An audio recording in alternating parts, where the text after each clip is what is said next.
Hello dear students, मेरा नाम है इंद्रजीत सिंह और आप मुझे देख रहे हैं हमारे अपने channel RT academy. RT academy पर हम कर रहे हैं क्लास 12th और 11th की फिजिक्स, केमिस्ट्री और बायोलॉजी और मैथ्स के ईयर लॉन्ग लेक्चर सीरीज, यानी कि ये 4 subjects year long lecture series चलती रहेगी जब तक आपका कोर्स खत्म नहीं हो जाता। हम कर रहे हैं क्लास 12th का रे ऑप्टिक्स और आज एक बहुत इंपॉर्टेंट टॉपिक है जिसका नाम है लेंस मेकर्स फॉर्मूला। और लेंस मेकर फॉर्मूला के साथ थोड़ी बहुत प्रॉब्लम। पिछला लेक्चर जो था वो सिंगल सरफेस से रिफ्रैक्शन का था। आज कहानी वहीं से शुरू करेंगे। सिंगल सरफेस से रिफ्रैक्शन के कुछ प्रॉब्लम्स लगाएंगे, उसके बाद लेंस मेकर करेंगे, लेंस मेकर के कुछ प्रॉब्लम लगाएंगे, तो लेंस वाला जो पोर्शन है वो खत्म हो जाएगा। ठीक है। इसके बाद थोड़ा सा प्रिज्म दोबारा देखेंगे, डिस्पर्जन देखेंगे। डिस्पर्जन तो कोर्स में नहीं है लेकिन फिर भी आपको मैं पढ़ा दूंगा। और डेविएशन के बाद उसको रिफ्रैक्टिव इंडेक्स से जोड़कर भी देखना है। थिन प्रिज्म का एक छोटा सा कॉन्सेप्ट है। ये सारा 2-4 मिनट के टॉपिक्स हैं जिनसे 1-2 नंबर के क्वेश्चन बन जाते हैं, तो वो एक लेक्चर के अंदर काम हो जाएगा। तो छोटी छोटी टाइम पीरियड में, छोटी छोटी क्लासेस में हम वो काम कर रहे हैं जिसमें आप कम से कम समय में पूरा कोर्स कंप्लीट कर पाएंगे और कम से कम लेक्चर में, कम से कम टाइम में पूरे मार्क्स फेच कर पाएंगे। फिलहाल प्रॉब्लम्स की कहानी शुरू होनी, तो आज प्रॉब्लम से ही आपकी बातें शुरू करते हैं। मान लीजिए कि आपके पास इस तरह से एक कॉन्वेक्स सरफेस है और कॉन्वेक्स सरफेस का ये कुछ प्रिंसिपल एक्सिस है। ठीक है। ये आपने मान लीजिए कि पोल बना लिया सर, यहां कहीं पर सेंटर ऑफ कर्वेचर और साहब ये रही आपकी रेडियस, यहां पे कहीं ऑब्जेक्ट रखा है। ठीक है। ऑब्जेक्ट की जो दूरी वो मान लेते हैं कि 40 सेंटीमीटर के बराबर पोल से, और जो रेडियस ऑफ कर्वेचर है वो आपको दे रखा है 30 सेंटीमीटर।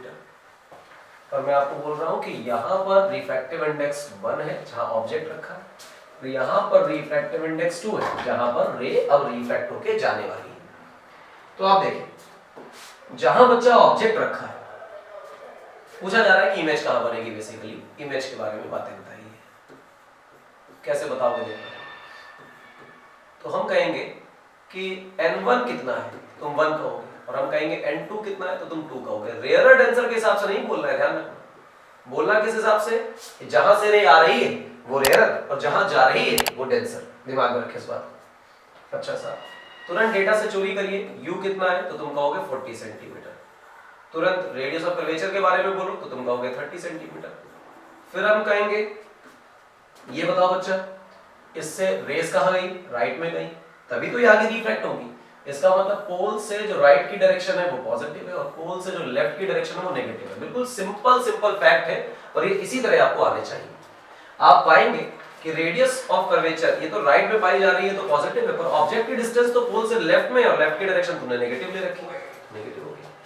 अब सिंगल सरफेस से रिफ्रैक्शन का फॉर्मूला अप्लाई कर दीजिए बिना किसी रोक टोक के। सिंगल सरफेस से रिफ्रैक्शन का फॉर्मूला है n2/v minus n1/u equal to n2 minus n1 divided by r। Sign के साथ वैल्यूज डालनी। n2 की जगह हम 2 रख देते हैं, v का हमें पता नहीं। n1 की जगह हम 1 रख देते हैं, u की जगह 40, पर 40 की जगह हमें रखना है -40 क्योंकि साइन के साथ काम करना है।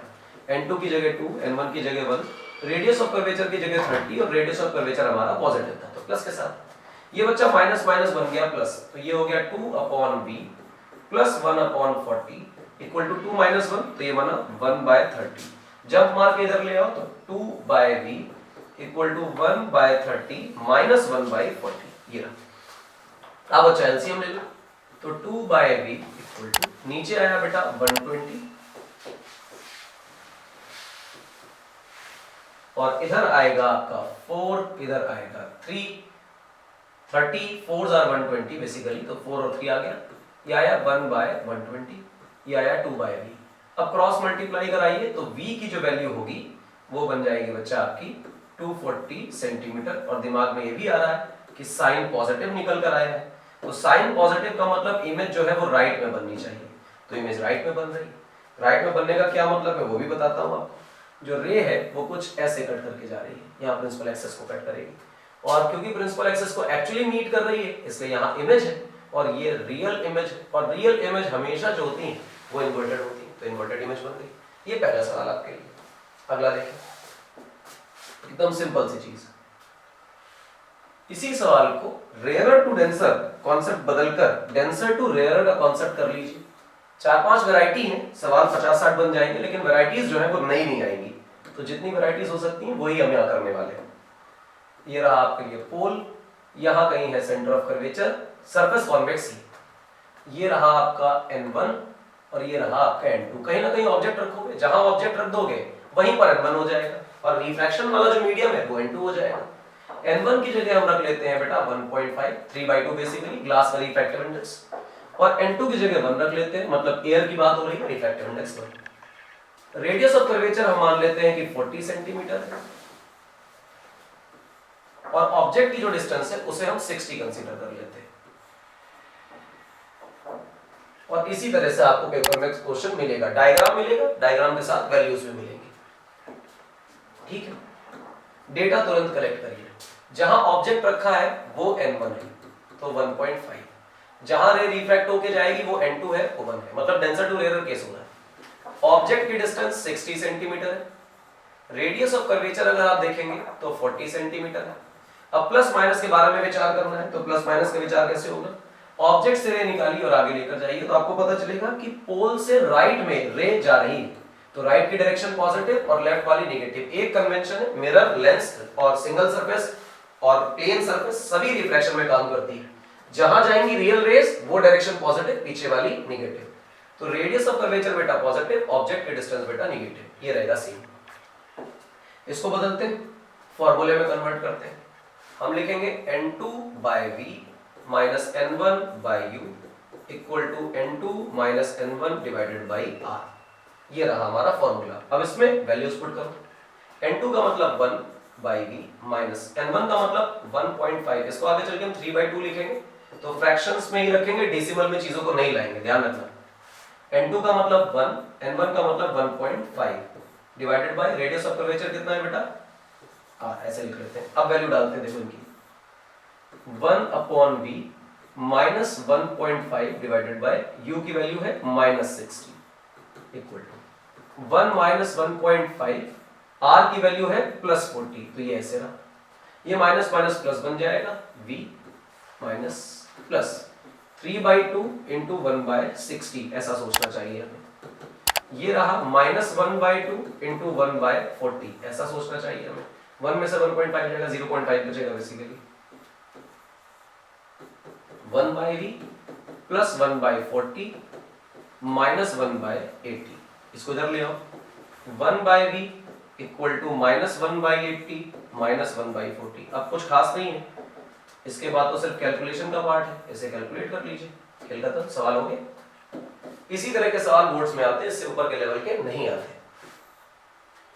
तो सॉल्व करना चाहो सॉल्व कर लो, हालांकि सॉल्व करना बड़ी बात नहीं है, जो मेजर पोर्शन है वो ये है। 80 एलसीएम ले लो, माइनस का 1 माइनस का 2 ऐसे बना लो, और उसके बाद -3/80 लिख लो, और फिर v की वैल्यू को -80/3 सेंटीमीटर कर लो।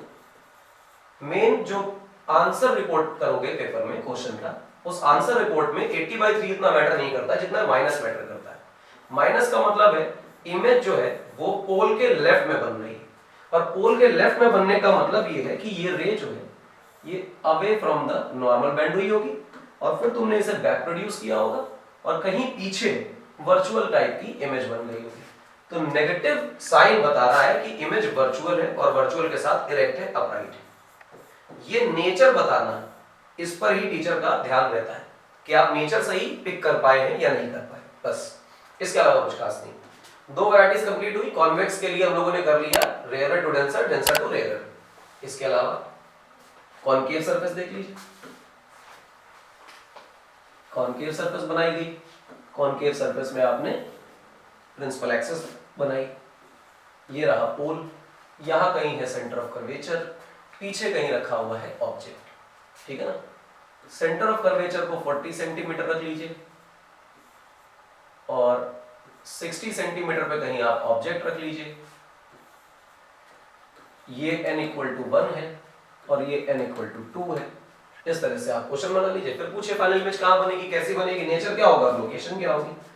तुरंत ऑब्जेक्ट से एक रे निकालो, सरफेस पे डालो, तो तुम्हें ये दिखाई देगा कि पोल से राइट की डायरेक्शन में रे जाना चाहती है, रिफ्लेक्ट होगी, तो वो डायरेक्शन पॉजिटिव, और पीछे की डायरेक्शन तुम देखोगे नेगेटिव। क्लियर मेरी बात? ठीक, तो इसका मतलब ये हुआ कि रे जा रही है n2 में और आ रही है n1 से। जहां से आ रही है उसका रिफ्रैक्टिव इंडेक्स 1 और जहां जा रही है उसका रिफ्रैक्टिव इंडेक्स 2। ऑब्जेक्ट की डिस्टेंस देखोगे बेटा तो 60 सेंटीमीटर मिलेगी और रेडियस ऑफ कर्वेचर को देखोगे बेटा तो 40 सेंटीमीटर मिलेगा। लेकिन आप ये पाएंगे कि ऑब्जेक्ट भी लेफ्ट में ही रखा है और सेंटर ऑफ कर्वेचर भी लेफ्ट में ही मिल रहा है, तो ये दोनों वैल्यूज आपके लिए नेगेटिव हो गई। अब v निकालने की बारी है, तो v कैसे निकलेगा वो देखो। v निकालने के लिए तुम पहले फॉर्मूला लिखो बेटा, n2 by v minus n1 by u equal to n2 minus n1 divided by r। n2 का मतलब क्या, जहां रे जा रही है, n2 2 है हमारा, v के बारे में पता नहीं, n1 कितना है 1, u की वैल्यू -60, n2 कितना है 2, n1 कितना है 1, रेडियस ऑफ कर्वेचर कितना है बेटा -40। अब इसी को सॉल्व कर लीजिए, 2 by v minus minus plus 1 by 60 equal to 2 minus 1 1, फिर ये माइनस यही रहेगा, ये रह जाएगा 40, तो 2 by v equal to -1 by 40 -1 by 60। अब खेल तमाशा क्या बचा, सिर्फ एलसीएम लेने का। एलसीएम ले लो साहब, आपके लिए एलसीएम आ रहा है 120, यहाँ आएगा 3, यहाँ आएगा 2, -5 बाई 120 2 बाई v। तो यहां से आप देखोगे जो v की वैल्यू बनेगी वो कितनी बनेगी, -240 डिवाइडेड बाई 5, डिवाइड कर लो, 5 4s are 20 और 5 8s are 40, तो -48 सेंटीमीटर ये रही आपकी इमेज की लोकेशन। ये बन रही फाइनल इमेज खत्म। और माइनस फिर से बता रहा है कि पोल से कहां बन रही है बेटा, लेफ्ट में, और बन कैसी रही है, वर्चुअल। और तुम इस बात को जानते हो कि अगर कॉनकेव सरफेस है और रेयर टू डेंसर ट्रांसमिशन है तो सबको पता है कि वर्चुअली बननी है। तो जो सोचा, जो हम बचपन से जानते हैं, वैसा कुछ डेटा निकाल के भी दे रहा है। दूसरा केस कर लो बेटा इसका। जब आप इसका दूसरा केस करोगे तो क्या करोगे, तुरंत दिमाग में इसके दूसरे केस में हमारे दिमाग में आएगा कि कॉनकेव सरफेस बनाई जाए। कॉनकेव सरफेस के रिगार्डिंग हम लोग डेंसर टू रेयर ट्रांसमिशन देख लें। 4 पॉसिबिलिटीज है, चारों करनी। ये रहा आपका पोल और कहीं यहां पर है आपका सेंटर ऑफ कर्वेचर। ऑब्जेक्ट को कहीं पीछे रख लें हम, इसका रिफ्रैक्टिव इंडेक्स बेटा 2 मान लें, इसका रिफ्रैक्टिव इंडेक्स 1 मान लें। सेंटर ऑफ कर्वेचर को 40 सेंटीमीटर पे रख लो और ऑब्जेक्ट को बेटा 60 सेंटीमीटर पे रख लो, और उसके बाद फिर पूछ लो फाइनल इमेज क्या बनेगी। ये सवाल बनाने के तरीके, डेटा कलेक्ट करो। सबसे पहली बात तो रे कहां से आ रही है उसे देखो, ऑब्जेक्ट से रे निकालो और सीधा सरफेस पे डालो। जब तुम ये काम कर चुके तो तुम्हें तुरंत पता है कि सर राइट में जा रही है रेस, तो राइट की डायरेक्शन पॉजिटिव और लेफ्ट वाली नेगेटिव। n2 कौन है, जहां रे जा रही है, n1 कौन है, जहां से रे आ रही है। जहां से रे आ रही है उस मीडियम का रिफ्रैक्टिव इंडेक्स 2 दिख रहा है, जहां रे जा रही है उसका रिफ्रैक्टिव इंडेक्स बेटा 1 दिख रहा है, तो हमने 1 बना लिया। u को देखोगे तो 60 सेंटीमीटर लिखा हुआ है, और अगर r को देखोगे तो बेटा 40 सेंटीमीटर लिखा हुआ है। दोनों के दोनों तुम्हें पोल से लेफ्ट और पोल से लेफ्ट में दिखाई दे रहे हैं, इसलिए u और r दोनों नेगेटिव हो गए।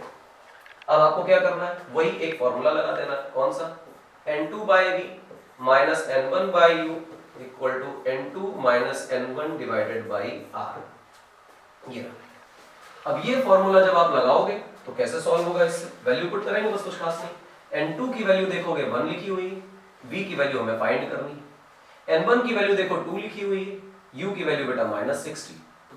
n2 कितना है, वो 1 है, n1 कितना है 2, और r कितना है बेटा -40। माइनस माइनस प्लस हो गया, तो हमने 1 by v minus minus plus 1 by 30 equal to, ये 1 में से 2 जाएगा, -1 बचेगा, तो माइनस माइनस प्लस हो जाएगा 1 बाय 40। तो 1 बाय v की जो वैल्यू है वो 1 बाय 40 माइनस 1 बाय 30 ऐसा कुछ बन रहा है। एलसीएम फिर से 120 यहाँ जाने वाला है, यहाँ पे 3, यहाँ पे 4, यानी कि -1 बाय 120, ये है 1 बाय v। तो इससे जो v की वैल्यू है ये अगेन -120 सेंटीमीटर आ रही है। सबसे बड़ी बात 120 सेंटीमीटर उसकी दूरी है पोल से, माइनस साइन ये बता रहा है कि हमारा जो इमेज है वो पोल से लेफ्ट में बना है, और जो लेफ्ट में ऑब्जेक्ट साइड इमेज बनती है उसको हम लोग कहते हैं कि वो वर्चुअल इमेज है। और वर्चुअल के साथ एक टैग हमेशा बोर्ड सिलेबस में लगा दें कि इरेक्ट इमेज बनेगी। फाइनल खेल खत्म। ये हो गए 4 वैरायटी। इन 4 के अलावा 5वीं वैरायटी सिंगल सरफेस में नहीं बनती है। कॉन्वेक्स की rarer to denser, denser to rarer, दो वैरायटी हो गई। कॉनकेव की rarer to denser, denser to rarer, दो वैरायटी हो गई। इसमें आपके पास N2, N1, U, V और R, ये 5 वेरिएबल्स के साथ सारा खेल है। इस 5 में 99% क्वेश्चन में वो V ही पूछेगा, और इससे ज्यादा अगर भटक गया कभी तो V देकर U पूछेगा। इसके अलावा कोई भी डेटा पूछा नहीं जाता है। प्रीवियस ईयर देखोगे तो बस U और V पे ही सवाल बने, तो मैंने जो ज्यादातर सवाल आते हैं वही करा दिए। इसके बाद अब स्टोरी आएगी लेंस मेकर्स फॉर्मूला की। तो कहीं ना कहीं तो हमारा लेंस मेकर फॉर्मूला भी था। तो चलो देखो लेंस मेकर फॉर्मूला क्या होता है। इंपॉर्टेंट है, बोर्ड में इसके न्यूमेरिकल्स आया करते हैं, डेरिवेशन तो बहुत कम ही आती है लेकिन पूछा जाता है। लेंस मेकर्स फॉर्मूला देखो क्या है। लेंस मेकर्स फॉर्मूला आपको बता रहा है कि कोई एक लेंस जिसमें दो सरफेसेस है और लेंस थिन भी है और लेंस के दोनों तरफ का मीडियम सेम हो, तो फिर वो फॉर्मूला क्या होगा, कैसे इमेज फॉर्मेशन होगी, ये देखना है। मान लीजिए कि आपके पास कोई एक बाई कॉन्वेक्स लेंस है, या आपके पास कोई एक बाई कॉनकेव लेंस है, या आपके पास एक प्लेनो कॉन्वेक्स लेंस है, या आपके पास एक प्लेनो कॉनकेव लेंस है इस तरह का, या इसके अलावा भी आपके पास कॉनकेवो कॉन्वेक्स लेंस है इस तरह का।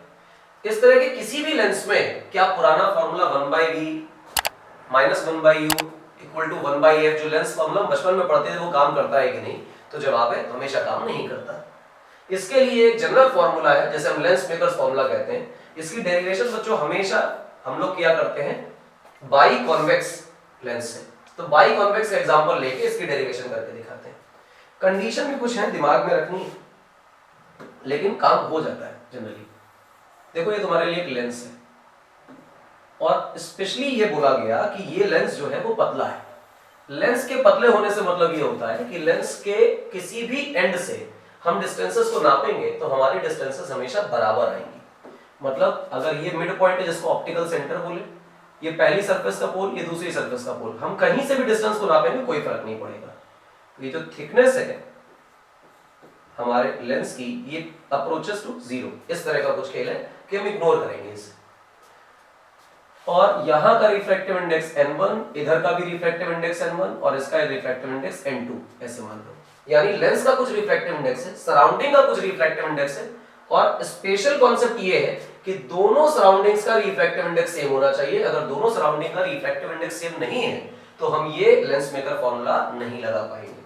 इस वजह से याद रखने के लिए आप नोटेशन को 1 और 2 से बदलकर कोशिश करिए कि आप इसे लिखें n ऑफ लेंस और यहां लिखें n ऑफ सराउंडिंग और यहां भी लिखें n ऑफ सराउंडिंग, तो आपको सही फॉर्मूला सही फॉर्मेट में याद हो जाएगा।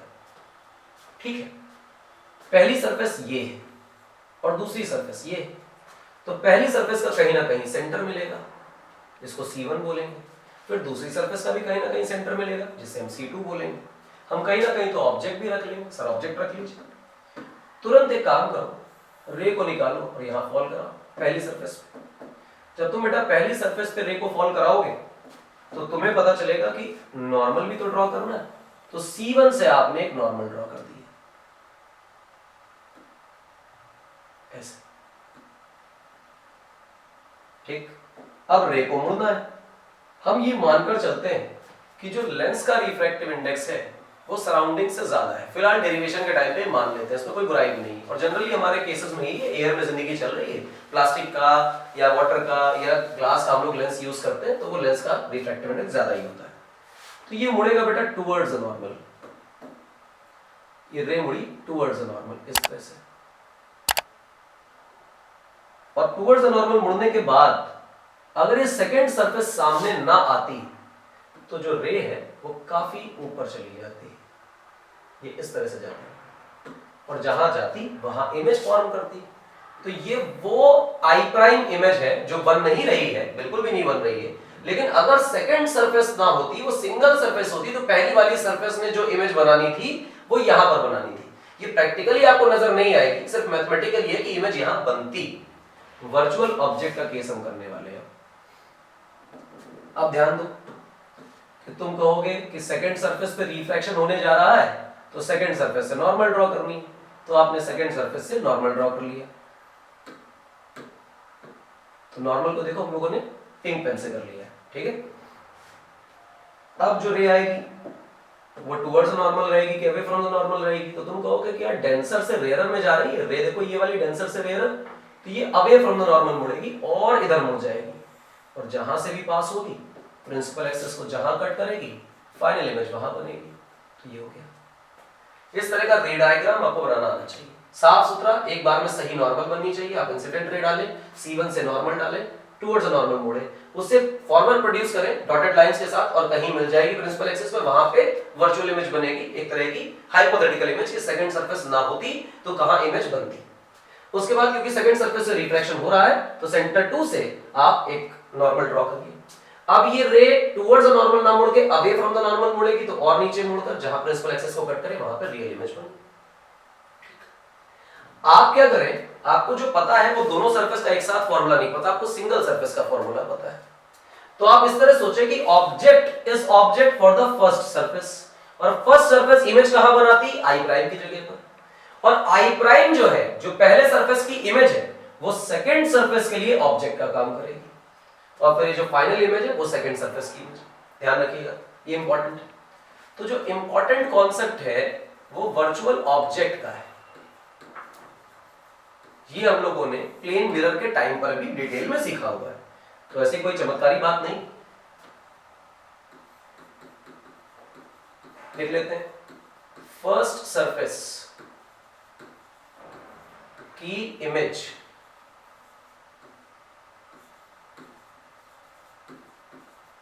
सेकंड सरफेस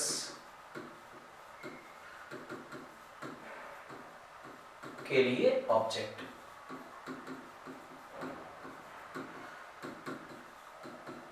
बन जाएगी। इंपॉर्टेंट कि पहली वाली सरफेस की जो इमेज होगी वो सेकंड वाली सरफेस के लिए ऑब्जेक्ट का काम करेगी। खेल खत्म। अब यहां पर कुछ छोटी छोटी बातें होंगी, देखिए। ऑब्जेक्ट जहां है इसे हम O से U कहेंगे, पहला सेंटर हम कहेंगे R1। R1 का मतलब वो वाली सरफेस का रेडियस ऑफ कर्वेचर जहां रे पहले गिरी, और ये रहा हमारा R2 सेकंड सरफेस। और उसके बाद जहां फर्स्ट सरफेस इमेज बनाती उसे हम V प्राइम नाम दे रहे हैं कि यहां बनती पर वो बन नहीं रही है, और जहां फाइनल इमेज बन रही है उसे हम V बोल रहे हैं। क्लियर है मेरी बात? अब दो हिस्सों में चीजों को सॉल्व करो। फॉर सरफेस 1, फर्स्ट सरफेस से रिफ्रैक्शन के लिए N1 की वैल्यू देखोगे तो N सराउंडिंग निकलेगी, N2 की वैल्यू देखोगे तो NL निकलेगी। देखो सराउंडिंग से आ रही है, लेंस में जा रही है। बल्कि अगर यही काम बच्चा आप सरफेस 2 के लिए कर रहे होते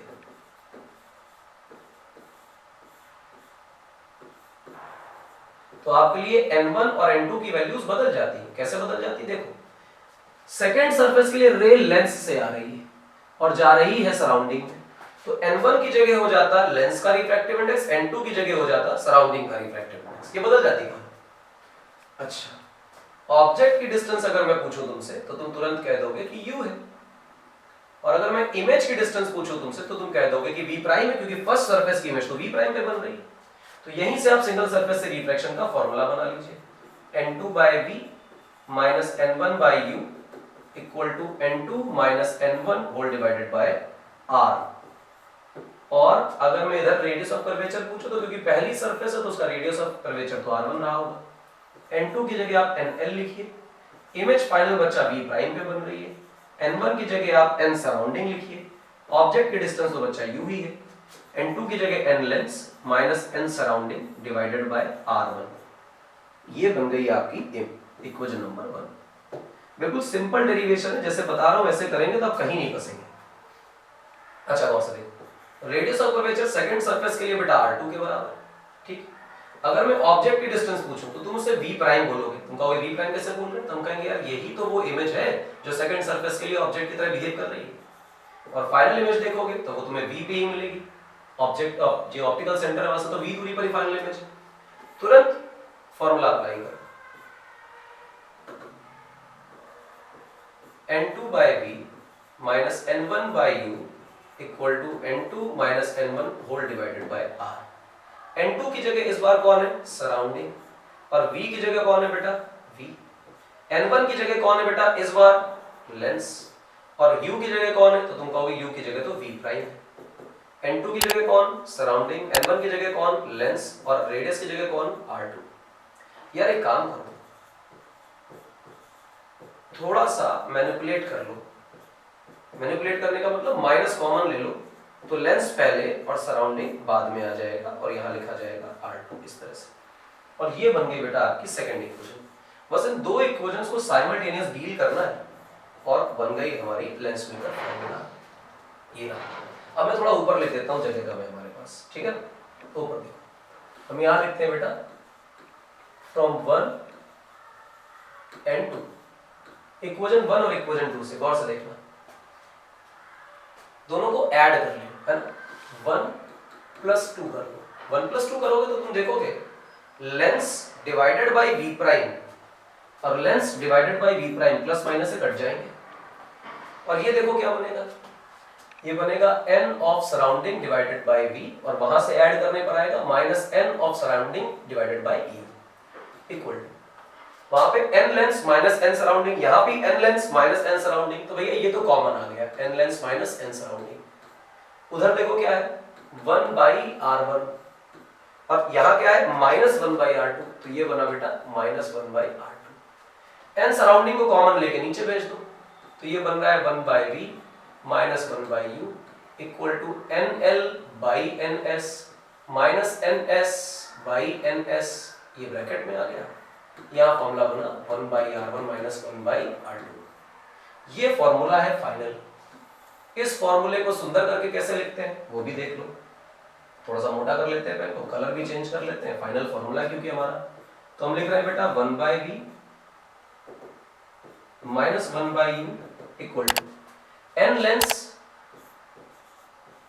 अपॉन n सराउंडिंग माइनस 1 और यहां लिखा हुआ है 1/r1 माइनस 1/r2। ये बन गया आपका फाइनल फॉर्मूला। और जब ये फॉर्मूला आपका तैयार है, इसी ही कहा जाता है लेंस मेकर्स फॉर्मूला। इंपॉर्टेंट है, सरल है, आसान है। पहली सरफेस के लिए सिंगल सरफेस का रिफ्रैक्शन का फॉर्मूला लगाइए, सेकंड सरफेस के लिए रिफ्रैक्शन का फॉर्मूला लगाइए, दोनों इक्वेशन को साइमल्टेनियस ऐड कर दीजिए। ऐड करेंगे तो v प्राइम वाले टर्म कट जाएंगे और उसके बाद जो आएगा वो एक लाइन में आपका सॉल्यूशन आंसर। अब देखिए बच्चा, इस लेंस मेकर्स फॉर्मूले की कुछ खास बातें क्या है। आप लिख रहे हैं 1/v minus 1/u equal to n lens by n surrounding minus 1 into 1/r1 minus 1/r2। इस तरह की कुछ बातें आपने लिख रखी। यहां तक सब ठीक है, इसमें कोई बुराई नहीं। अब देखो क्या करना, अगर हम u को रख दें इंफिनिटी तो v की वैल्यू f के बराबर होगी। तुम कहोगे ऐसा कैसे बोल रहे हो? हम कहेंगे यार देखो फोकस डिफाइंड ही ऐसे है कि जब ऑब्जेक्ट इंफिनिटी पे होगा तो रेज इंफिनिटी से आएंगी और इंफिनिटी से आने वाली रेज की इमेज हमेशा फोकस पर बनेगी। तो v की वैल्यू f के बराबर है, तो पुट कर दो यहां पर। तुम तुरंत ही v की जगह पुट करोगे बेटा f और u की जगह पुट करोगे इंफिनिटी। जब तुम u की जगह इंफिनिटी पुट करोगे तो तुरंत ही करस्पॉन्डिंगली v की जगह f पुट कर दोगे। बाकी जो वैल्यूज है वो सब स्टैटिक है, ना तुम रेडियस ऑफ कर्वेचर को बदल पाओगे और ना रिफ्रैक्टिव इंडेक्स को, तो वो वैसे ही रहने वाला है। लेकिन तुम जानते हो 1/∞ 0 शूट कर जाएगा। तो अल्टीमेटली जो फॉर्मूला बन रहा है वो बन रहा है n lens upon n surrounding minus 1 और यहाँ बन रहा है 1/r1 माइनस 1/r2। और स्टोरी ये बन गई कि ये भी एक सुंदर फॉर्मूला है। अब आप लेंस मेकर फॉर्मूले की दो कंडीशंस को साइमल्टेनियसली कंपेयर करिए, इक्वेशन 1 और इक्वेशन 2। आपको दिख रहा है दोनों इक्वेशंस में right hand side identically same है, तो इसका मतलब लेफ्ट हैंड साइड भी सेम होगा। तो यहाँ पे तुम तुरंत ऐसा कह दो कि from 1 and 2 1/v minus 1/u equal to 1/f। और ये वो फेमस फॉर्मूला है जिसे आप कहा करते हैं लेंस फॉर्मूला। ये बन गया lens formula. Lens formula actually आपके लेंस मेकर फॉर्मूला से ही बनकर आया है और उसका रियल प्रूफ ये है जो आप 10th क्लास में नहीं पढ़ा करते थे। तो ये सारा प्रूफ एक लाइन में आपको आना चाहिए। कैसे n1 n2 सेलेक्ट करने हैं, कैसे v और u सेलेक्ट करने हैं, कैसे r सेलेक्ट करना है, पॉजिटिव नेगेटिव कैसे सोचना है, मैंने साइन कन्वेंशन सिखाए हैं। प्रॉब्लम भी लगा के दिखाई है, प्रॉपर डेरिवेशन दिखाई है, फोकस की डेफिनेशन बताई है और लेंस फॉर्मूला भी आखिरी में प्रूव करके बताया है। तो इतना सब कुछ आप अपने दिमाग में सेटल करिए।